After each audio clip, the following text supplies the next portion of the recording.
Today we're going to be watching I Already got sued. Will it be banned? I hate I Already at school, so let's see. Sorry if you keep using ads. 14 million American students, and the internet has completely lost. iReady is being sued.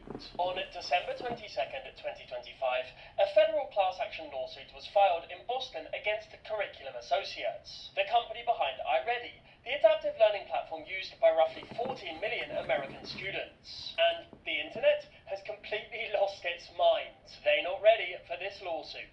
What's actually in the lawsuit? Well, it's been alleged that iReady is secretly harvesting data on millions of American children and selling it, because there's a shock. But we'll get to that. First, I want to show you what the reaction has been, because the reaction is genuinely something to behold. One YouTube commenter wrote, "The amount of joyful screaming, shouting, cheering and yelping I just did is unimaginable. Something extraordinary is happening here. Federal class actions do not normally make children scream." Another said, "My childhood dream coming true after 4 years of pain. Am I dreaming? This is an early Christmas gift. Can we turn this day into an international holiday?" The YouTuber Shrink, who grew up on iReady, summed up what a lot of people are hoping this lawsuit will actually do. This might be our opportunity to get rid of these companies and force them to pay attention to our audience. But will iReady actually be banned? That's the question every one of these commenters is really asking underneath the jokes. Is this it? Is this the moment? Is the thing that made them miserable for nigh on a decade finally over? If you watched my first iReady video, you know why people hate this platform. A 1.1 star rating. Kids crying. Dang, that's a crazy yes, picture. If you haven't already, go watch my OG video. Whether iReady is bad is settled. This video is about what happens now. Part 1. The celebration. I've read hundreds of comments for this video, and the thing that hit me, the thing that I honestly wasn't prepared for, was that reading these comments feels like watching people be released from something. Here's what I mean. Finally, someone knows how us students feel. One word is doing the work there. Finally, kids have been waiting to feel heard for long enough that when a federal lawsuit finally shows up, it reads to them as someone at long last understanding what they were going through. Hit that subscribe button for more deep dives into EdTech tools. Thank you. I hate these channels. They just make you watch. They just make you subscribe so you can watch more of these videos. I ain't watching any more of About these. damn time they were getting sued. And just before I graduate high school, RIP my elementary school childhood, deserved for traumatizing me as a kid. And the teachers, they're right there with them. As this teacher said, 13 plus million students use it. 0 studies prove it works. Which every teacher knew. And some of the kids, they're already picking the next target. Yes, Dang. I excel next, one student posted on TikTok. Another said on YouTube. Something tells me this is going to be the first of many EdTech websites to get exposed. Oh, that's my fault. With Walmart's Now I have to watch college the ad. plan, you can always go with the flow. Okay, Zen. Platform used by roughly 14 million American students. And the internet has completely lost. We go like right here, right? Or not right here. it on TikTok. Another There you said on go. YouTube. Something tells me this is going to be the first of many EdTech websites to get exposed. I will be enjoying their downfall. That's what you're reading in the comment section right now. Kids exhaling after a decade of holding their breath. Teachers realizing the system they trusted was the system they should have been fighting. And underneath it all, one question. Is this finally the way out? That's what the rest of this video is all about. Because you can't answer that question by reading comments. I'm actually named after You have that. to look at what the lawsuit actually Phoenix Ace is. Attorney. And what's happened every other time an EdTech company has ended up in court, and what changes, if anything, when a $775 million company gets dragged into federal court by 4 kids. Yes, we'll come back to the reactions later. Now it's time to check in on the lawsuit. Part 2. So, what actually happened? Right, so here's what everyone is losing their minds about. Bear with me, there's some legal stuff, but I promise to make it as painless as possible. If it gets boring, just imagine Snarg reading this bit to you, and maybe you'll remember why any of us are here. On December 22nd, 2025, 4 kids in California sued Curriculum Associates in federal court in Boston. They want to represent every K-8 student in America who's ever used iReady. That's roughly a third of every child in that age bracket in the entire country. A third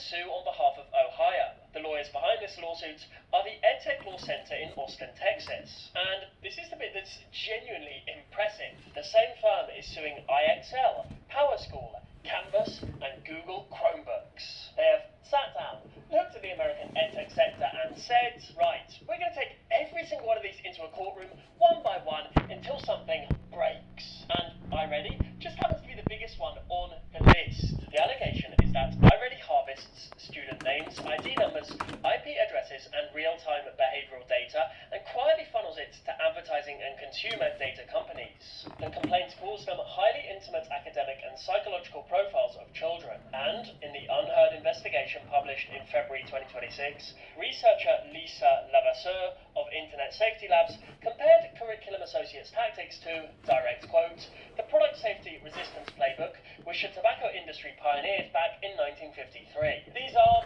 allegations.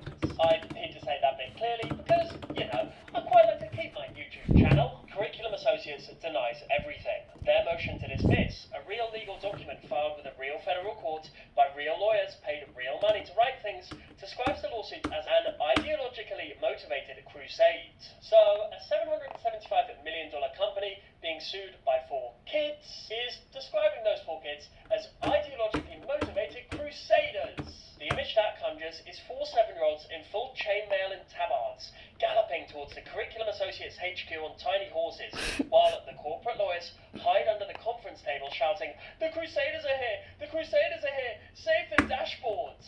It is legally the phrase of the year. Seriously though, here's the part that matters. Curriculum Associates indeed makes Watch me, guys. $775 million a year. They employ 2,700 Basically, people. excuse me. They're in 70% of the top 100 American school districts. They're owned by 3 private equity firms because, of course, they are. The why is it so realistic laggy? if this everything gets past the motion to dismiss, is somewhere between 15 and $75 million, based on the closest legal precedent, PowerSchool's Navian settlement earlier this year. To you or me, that's an unimaginable What time is it? amount of money. To Curriculum Associates, it's a parking ticket. Which brings us to the real question. Will iReady be banned? Part 3. Will iReady be banned? Everyone I've quoted so far wants the answer to be yes. Every cheering student, every relieved parent, every teacher on threads going, is this the way out? They are all, underneath the jokes and the memes and the celebration, asking the same thing. Is this finally the moment? Will the principals do all the petitions and the district complaints and the parent letters and the decade of Reddit rage couldn't? Remember that shrink quote from earlier? The one about this being a chance for us to get rid of these companies?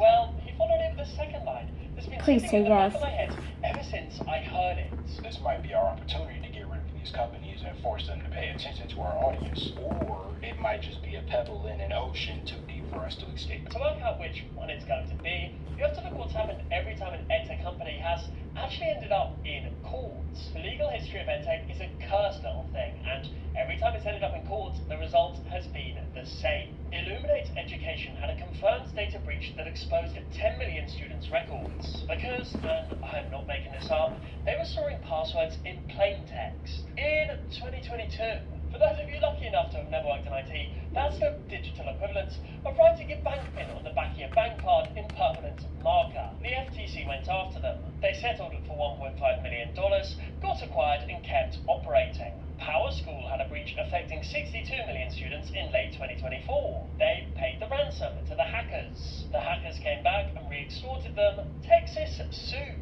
And yet, PowerSchool kept every single one of their school contracts. IXL is currently being sued by the same EdTech Law Center lawyers going after Curriculum Associates. They're still operational. Canvas was sued by those same lawyers, got the case dismissed last August, and, say it with me, still operational. The more discerning viewers amongst you may be spotting a pattern. Yes, in the entire history of American EdTech litigation, 0 companies have been shut down by a court or regulator. 0. The products carried on. The contracts got renewed. Millions of kids logged in on Monday morning as if nothing had even happened. So there's no reason to believe that iReady will be any different at all. If anything, they're a bigger company with deeper pockets, with even more entrenched contracts. If Illuminate survived storing passwords in plain text, and PowerSchool survived losing 62 million records to hackers twice, iReady probably survives this. So, when a YouTube commenter writes,